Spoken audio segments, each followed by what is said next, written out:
here's your conservative but not bitter host, Todd Huff. All right, my friends, you have made a very wise decision today by tuning in to America's home for conservative, not bitter talk. I am your host, Todd Huff. You can email me. Make sure it counts. Most of you do. Sometimes you don't, but that's such a rare thing. I don't have to mention it often, but I would be remiss if I didn't email Todd at toddhuffshow.com. Still need to fix our phone number situation. I need to check into that. Don't text me today. It's not that I don't want to read it. I just know that we've had some issues with the text. We're going to look into that and get that fixed. So we are now, again, living in an era where a former president of the United States has been indicted, former President Donald J. Trump. We went through this yesterday. You knew that this was coming. We had talked about this pretty seriously for the past few weeks, but you have heard me say on this program that none of this is surprising to me. And I say that. I still think it's different. I still think there's a difference between the reality of a situation while also understanding full well that it was a likely possibility, or in fact, even a probability. And I don't want to go back through it, rehash it. You can listen to yesterday's program if you want to hear some of that. But effectively, the left, the media, the Democrat Party, and even Republicans, candidly, are terrified of President Donald J. Trump, former President Trump, and they are engaged in an all-out war to keep him from regaining political power, being elected president of the United States again. And they will do whatever it takes. This is in reference to a line from Seinfeld. If you remember Seinfeld, if you were fans of Seinfeld, there was an episode where Newman was trying to transfer to Hawaii he was a postal worker, a mailman. And he was trying to get the attention of the powers that be that assigned those positions. And Newman enlisted the help of his mortal rival, Jerry Seinfeld. And Jerry said to Newman, effectively, I'll do whatever it takes as long as it takes me, as long as it takes you away from me. That's what Jerry told Newman. Something very close to that. I think that's pretty spot on, to be honest. Nailed it, too, by the way. Anyway, so we have that situation in Seinfeld, but it's the same situation in real life. The people in D.C., the people in media, the people in, dare I say, the district attorney's office in New York City, the Manhattan office, district attorney Alvin Bragg's office, they have that same mentality. We'll do whatever it takes, as long as it takes us, as long as it takes him, Trump, away from political power. If you can grasp that, which I know you can, but if you can accept that, I know we got people, it's really more what do the people that you're dealing with, are they willing to accept that? Is the average American willing to accept that? According to a poll, maybe they are. 75% of Americans believe that politics played a role in the Trump indictment. And so, but how much do we collectively really understand this? That this is the strategy. This is the campaign. This is the kickoff. This is, as Trump said, the final battle for his campaign, for the Make America Great Again movement, if you will. This is it. This is why we've been saying things like the old line from President Reagan, if not us, who? If not now, when? This is the critical moment. This is the seminal moment in this timeline, in the American the American political history timeline here. We are dealing with the situation that they are throwing everything at this guy. And the interesting part is, as I alluded to just a moment ago, a poll has found that 3 in 4 Americans, now if a Bernie Sanders supporter has tuned in today, a radical leftist, a socialist, someone who's not very good at math, 3 in 4 means 75%. I'm just playing. I mean, that's the truth. I'm just teasing with you a little bit, but you know that there's truth in what I'm saying. But 3 in 4 Americans believe that politics, quote, played a role in the Trump indictment. This was a poll. I'm looking at an article here from Breitbart. This is a poll that was conducted by SSRS. It was released Friday, and it's actually 76%, not just 75%, 76%. But for the Bernie Sanders radical socialists, so-called social, what do they call them? Social, or democratic socialists, I should say. 3 in 4 is approximately 76%. Not perfectly, but pretty darn close. So we've got 3 in 4 people that know that politics has played a role in this. Now, CNN poll came out to find pretty much the same thing. How big a role do you think politics played in the decision to indict Trump? A major role was the first option. 52% of Americans said that. A minor role, 23%.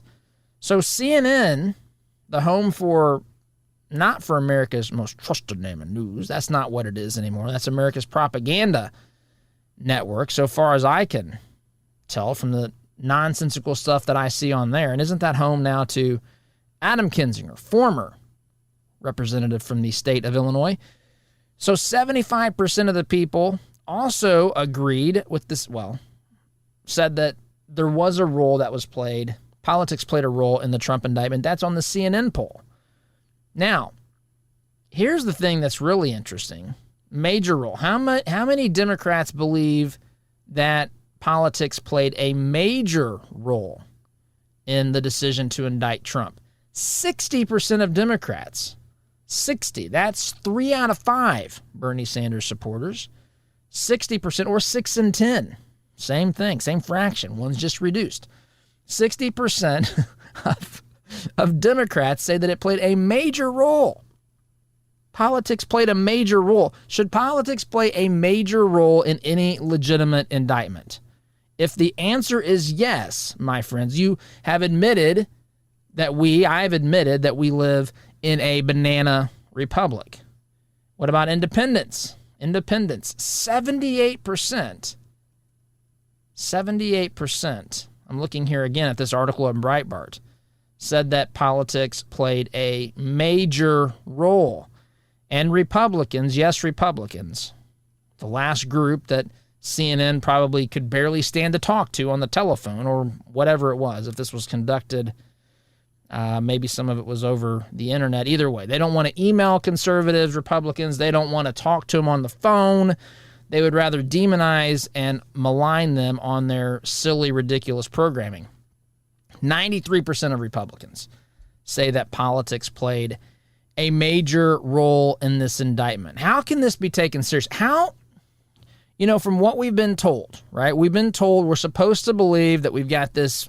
Now, you know as well as I that this is not reality, but what we're supposed to believe is that we have this impartial district attorney who's simply there to enforce the law fairly, regardless of who's on the other end of the indictment. And he's sitting there looking at this, and he has no other option in his mind but to indict President Trump.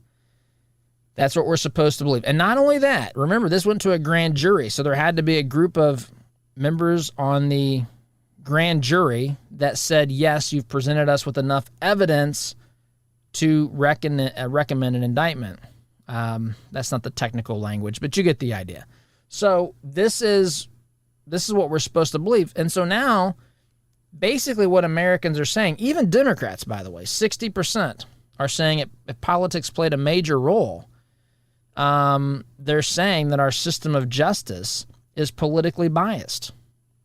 So the question is, do they care? Because I see a lot of folks celebrating in the streets.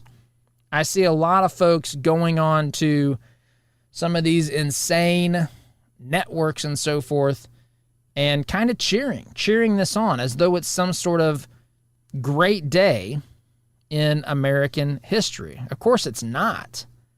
Of course it's not in the slightest. This should be troubling to every American, especially those who believe that politics played a major role in this indictment. 93% of Republicans say major role. And so I will tell you that the Democrat Party knew that this was going to come. I've said on this program before, I stand by it. You have to listen carefully to the words, because the radical left is clinically insane. They're clinically insane. But at the same time, when it comes to political strategy, they're not idiots. Now they are clinically insane when it comes to evaluating and determining truth, when it comes to establishing a coherent and admirable worldview. They are completely morally bankrupt in those areas. But when it comes to winning these political battles and fights, they are quite adept at doing that. And so they knew that this was going to happen, and yet they still decided to do it anyway. I mentioned yesterday, at the end of yesterday's program, and I put it in yesterday's stack of stuff for those of you that are interested in donating to the Trump campaign, which we don't really talk about that stuff on here.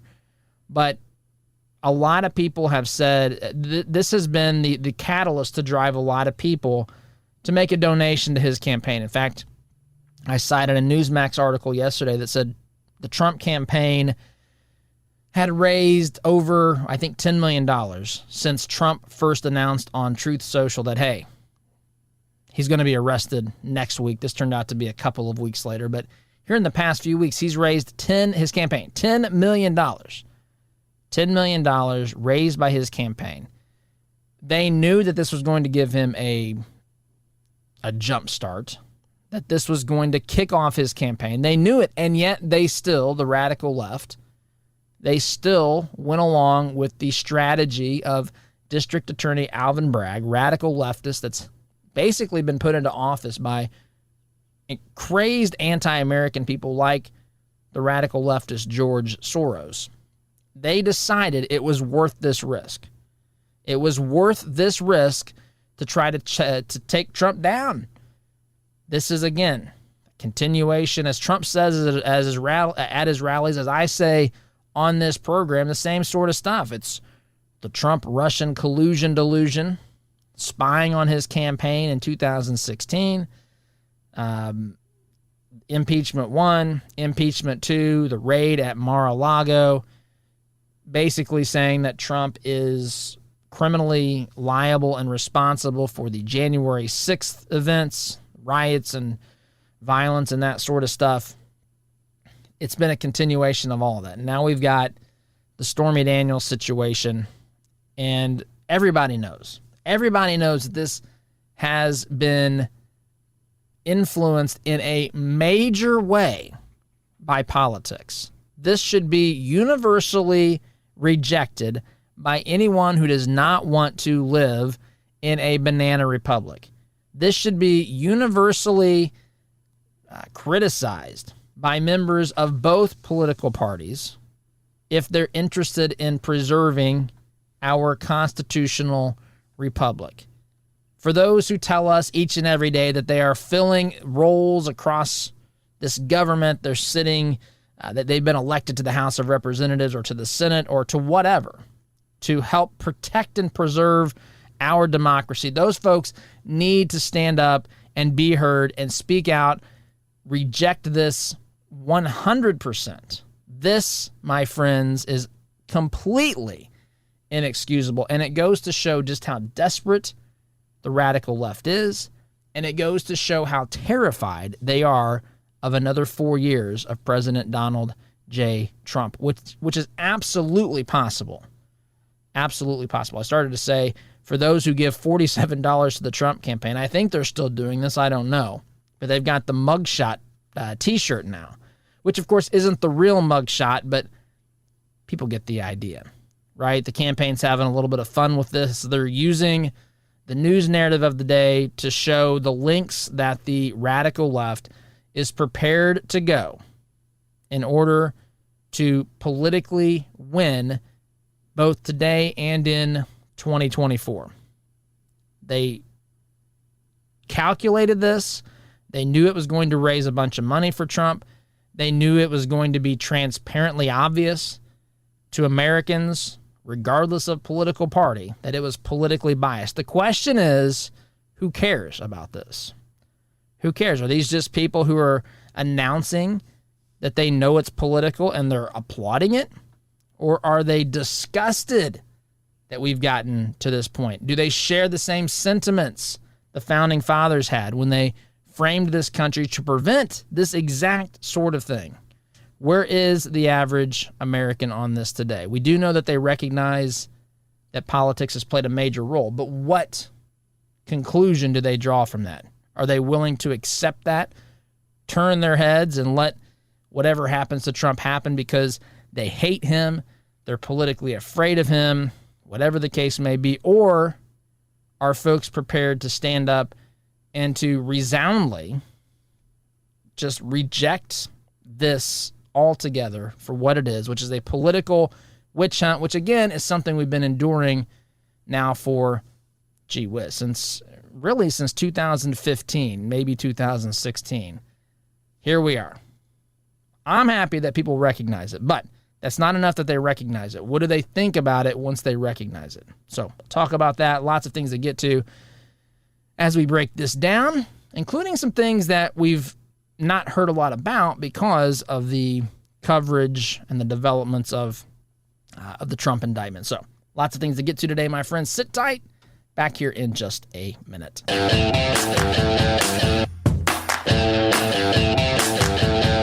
Welcome back, my friends. I want to talk here a little bit today about the reactions, not just from average, everyday Americans, which is critically important, but let's look at the reaction from certain politicians, certain never-Trumper folks.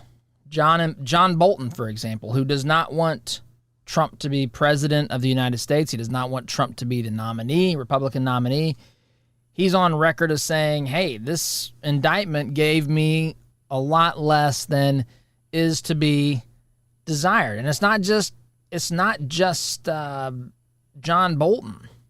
Nobody's impressed by this case. Nobody's impressed at all. In fact, names like, what do we got here? We've got, I think we had Mitt Romney. Mitt Romney pretty much agrees that this indictment falls short of really being, I don't want to put words in his mouth, but legitimate. I think that's really where they're coming down here. This is not as persuasive, I guess, as they had originally hoped. And that's the thing, they hoped that it was. Nobody's impressed by the case that has been put together against Donald J. Trump. Nobody. Trump's attorney, I've got a soundbite here. I don't think I'm going to play it. I might.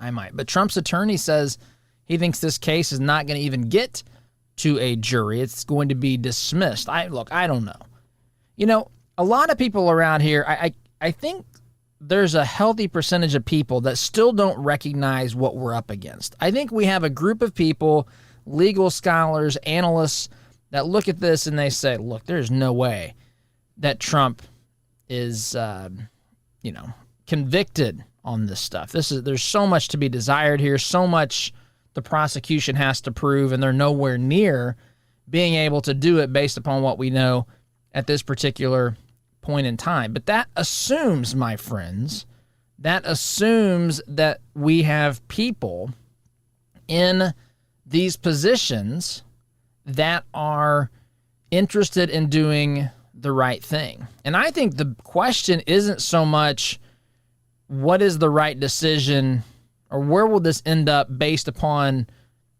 individuals who are part of the legal system, the criminal justice system, be that the district attorney or prosecuting attorneys and so forth, be that the jury, the judge, all these people that are a part of this. The better question isn't where does this, if you put the information on a sheet of paper, remove names and just look at the evidence, the alleged evidence, and say, what does this prove or not prove? That is not the way. That is so 2015 in the way of looking at things. We have seen people who have been so stirred into a frenzy, my friends, that they have abandoned their responsibility for critical thought. There are people, remember as who was it? I think it was maybe it was Eric Trump, tweeted out something from one of Joseph Stalin's secret police that's been attributed to him. Show me the man and I'll show you the crime. This is what happens. This is the risk of having a government that makes way too many laws, who can manipulate the legal system to go after the people that it wants while simultaneously protecting those that it wants to protect. Think of Hunter Biden. Think of the Clinton Foundation. Think of, folks, there's a lot of individuals. Think of Epstein and all that falls on the Epstein list and all that garbage that's out there as well. And so the question isn't so much what does a sane person conclude here if they're on a jury. The question is, have we reached a point where enough people can get into our criminal justice system, can get onto a jury, and decide that the amount of hate that they have for someone is enough to justify any conviction, even though there is little to no evidence, simply because they hate the man, simply because they think he's guilty of something. Now, I'm coming at this again. Many of you have served on juries too. My experience on a jury was eye-opening in a lot of ways. There were people that I thought were very responsible and very methodical in discussing and debating the evidence and so forth in the case. And there were individuals that I thought, wow, that is, you got there a lot quicker than I did. And there were, I can see if someone gets on a jury who simply, and I want to be 100% clear, this is not my experience. I'm just saying my experience in seeing what happens in the jury, in the deliberation room. I'm just thinking if there was someone who hated the defendant with the passion, who had been stirred into hatred almost in a hypnotic trance so much, I can see how there would be problems getting someone to be acquitted when there was not enough evidence. And that did not happen. I want to be abundantly clear. I'm not bad-mouthing the jury that I was on in that respect or saying anything inappropriate. I don't want to be abundantly clear on that because this is serious. I'm just saying, given how the conversations went and just the deliberation process overall, the back and forth, the discussion, I can certainly see if there is a group, if there's an individual on a jury or multiple individuals on a jury that have the mentality that says, look, I just know he's guilty of something. And maybe there's no evidence of this, but we got to get him, right? We've been trying to get him for all these years. Nothing ever happened. And so even though he may not be technically guilty of this, it's the right thing to do because he's gotten away with it every time and we got to stick it to him. That is a real possibility in my mind. And it's disgusting. I mean, think about the foreman of the grand jury in Georgia that's been out. This was a couple of months ago when she was making her rounds on media. I mean, the things she was saying, I saw a clip of that yesterday. She said something like, I just want to be able to have a 1-minute conversation with former President Trump. I want to be able to have that conversation as though that was her objective on being the grand jury forewoman. It's craziness. She just wants to call him in and have him sworn in. And that'd be a cool experience for her. So that's why you're doing it? What on earth?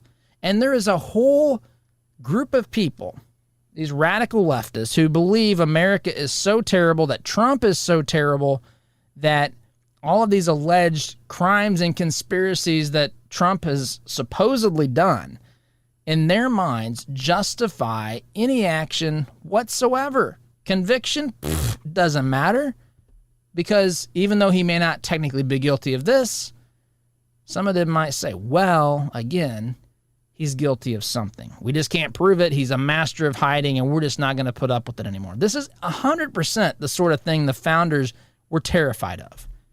And I'm not predicting it will happen, but I also think, how in the world are we here if there wasn't something else going on? Because we have people who hate Trump, the Never Trumper crowd, and even Democrats who are on the record now as saying there is a lot to be desired in this particular indictment. And they're coming out of the woodwork. 60% of Democrats say that they believe that this is, what's the phrase, very politically motivated, I believe. That politics played a major, that's what it was, politics played a major role in the indictment. How is this okay? What on earth is going on here? Where are the people that went through and studied the Constitution, who believed the Constitution, who studied civics, who understood precisely the sorts of things that the founders designed the government not to be able to do? Where are those people? We've now got a group of people that are justifying anything it takes, just like, again, Jerry Seinfeld helping Newman get the opportunity in Hawaii because he hated him so much he wanted him out of his life. It's the same exact thing, except for Seinfeld's a comedy. This is real life. Timeout's in order, my friends. Sit tight. You're listening to Conservative Not Bitter Talk. Back in just a minute. Welcome back, my friends. There's lots of things that we can do to fight back against this nonsense. Some of it we're working on in our Conservative Not Bitter University and our online Conservative Training Academy online community. If you're interested in that, by the way, text, actually, given the problem with our text number, how about you email me? Email the phrase, join the fight, to todd@toddhuffshow.com. I got to figure out what's going on with our texting number. Anyway, but there's other things that we can do as well. In fact, we're going to be covering a lot of this stuff on the show, but also spending some more time in depth on some of our courses and trainings and groups on our website and our member community. So, but there's other things you can do. You can support the people that advertise on this program. These are folks that still believe in free speech. Now, they don't necessarily agree with what's being said on this program, though, as you all know very well, they absolutely should. At least their participation in this program allows for ideas like what we have to be presented in the marketplace. They make that happen. You can go to supportouradvertisers.com for that. You can also look for conservative companies. They don't have to all be associated with this program. You know who they are. One of them is MyPillow. We have a partnership with MyPillow. And if you go to mypillow.com, use discount code Todd, you save up to 80%. Sheets, towels, of course, pillows, slippers, all sorts of products, high-quality products, by the way. Very, very good stuff. MyPillow.com, discount code Todd, T-O-D-D. There's 2 D's there. That can help both MyPillow, who, by the way, he's still involved with Trump and the campaign and all that, Mike Lindell. Anyway, we shouldn't feel powerless. We should organize. We should, get together with other like-minded individuals. We should, especially in our school systems. I mean, there's a lot of fronts that we've got to fight this on. But the time to just observe and to follow this intellectually, if there ever was a time for that, it is past. It is long past. Freedom is always just one generation away from extinction. We don't pass it along to our children and our children's children in the bloodstream. It's not part of our DNA. Freedom must be earned and fought for. Fortunately, we've had folks that have been willing to do that throughout the course of this country's history. But there's also enemies of freedom. Enemies of freedom. And these folks that are prepared to do whatever it takes to take Trump down are enemies of freedom. They are enemies of this nation. Domestic, absolutely, but still enemies of freedom, liberty, the Constitution.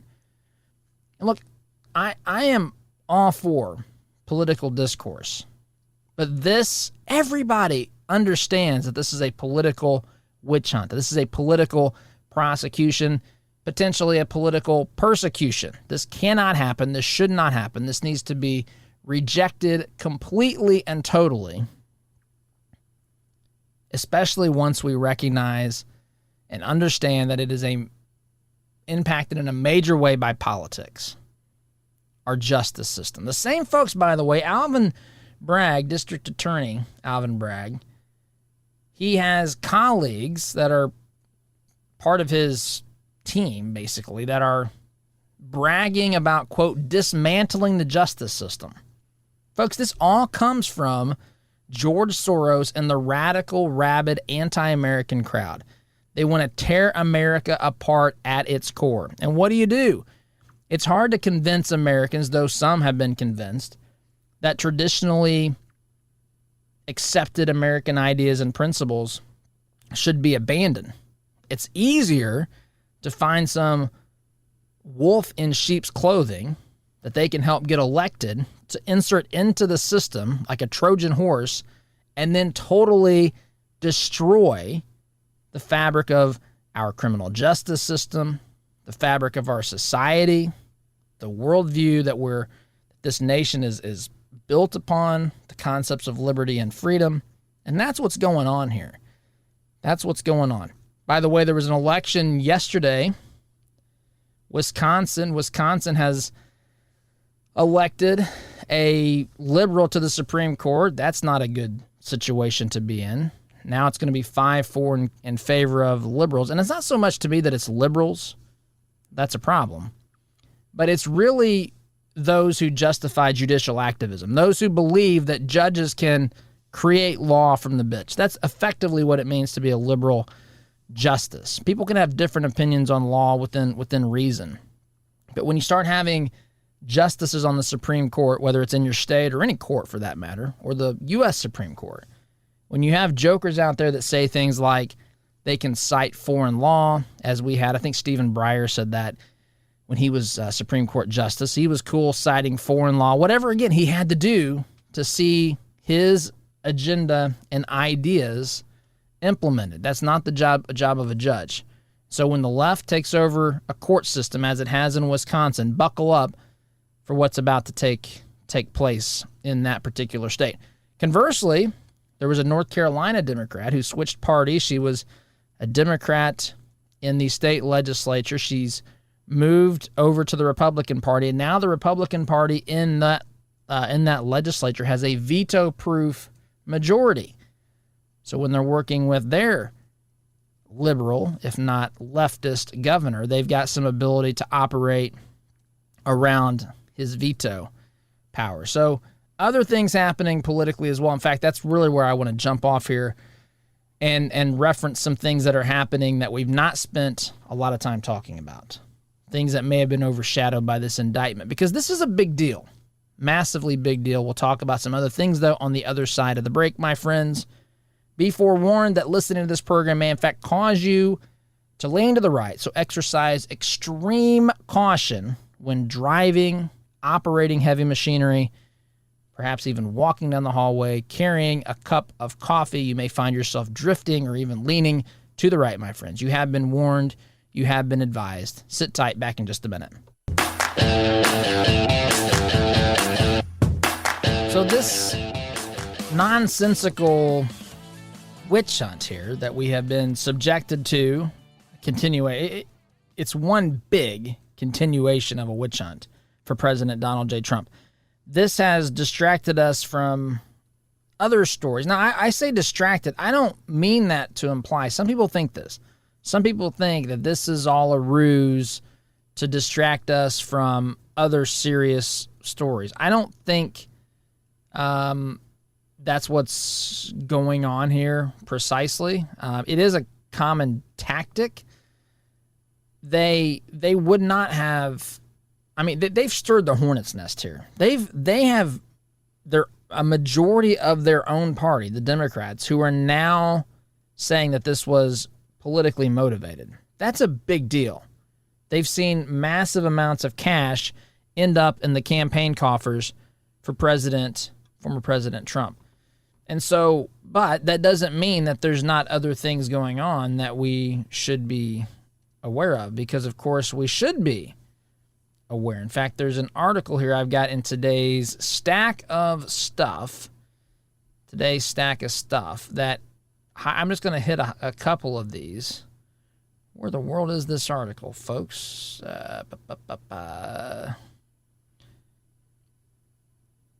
Well, I thought I had it in here. There's a series of... Here it is.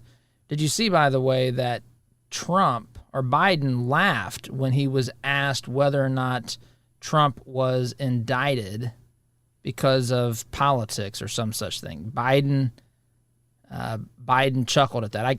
I have a soundbite, but it's really something you've got to see on video because the chuckle is not really audible. But here is 7, this is thefederalist.com, 7 serious news stories media choked out with Trump indictment blitz. Number 1, House weaponization hearing. Right? This is a committee hearing where the House is having a series of hearings to make sure that really what's happening to Trump doesn't happen on a mass, larger scale, where the political apparatus is basically weaponized to target people who disagree with those in a political majority. We got information about the Chinese spy balloon. That's a whole thing. Remember that? That's not even been something that's been discussed in the media much. Another one, of course, is the border crisis, but this says here the border crisis is now going global, talking about immigrants that are coming, illegal immigrants from all over the world. Of course, we mentioned OPEC is cutting oil production. That's a big deal. That's going to make oil or gas more expensive for the American consumer. We've got countries that are dumping the U.S. dollar, Brazil, India, and so forth.